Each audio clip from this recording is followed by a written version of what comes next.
On souhaite calculer le moment d'inertie d'une masse dans son mouvement de rotation.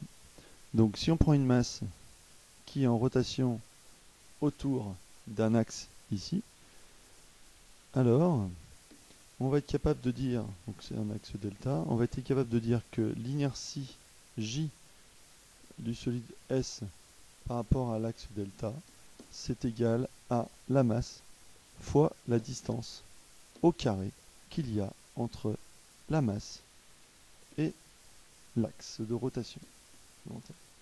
Donc ça c'est quelque chose qu'on avait vu lorsqu'on a expliqué ce que c'était que le moment d'inertie et à quoi il servait, donc dans le lien entre le TRD et le TMD. Maintenant, qu'est-ce qui se passe lorsqu'on a un solide dans un espace en 3D? Donc là, on va s'intéresser à une masse petit m qui est ici. Ça, c'est ma masse petit m.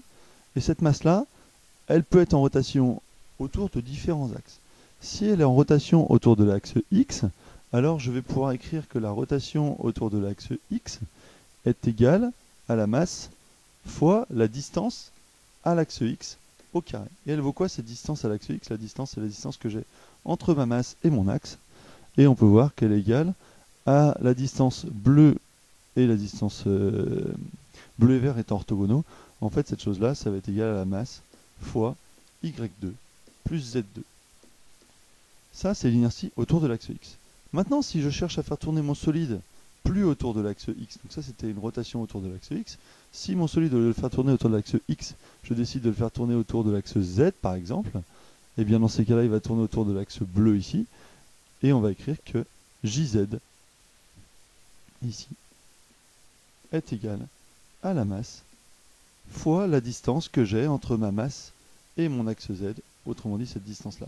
Cette distance-là, c'est à nouveau dans un triangle rectangle qui est là, c'est la masse fois les distances x2 plus y2.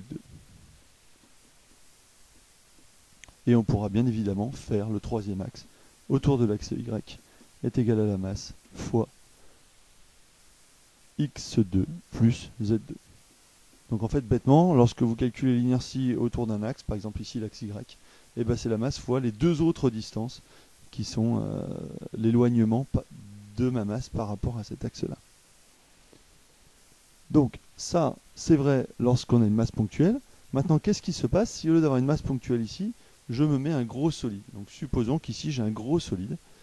Et ben pour trouver les moments d'inertie, on ne va pas avoir une seule masse ponctuelle, mais une somme de masses. Et donc cette chose-là, ça va être égal à la somme des y2 plus z2 dm. C'est-à-dire qu'en fait, je vais avoir la somme de toutes les inerties avec toutes les distances, y et z étant les positions de chacun des points M de mon solide. Ce terme-là, c'est un terme qu'on va appeler grand A par la suite.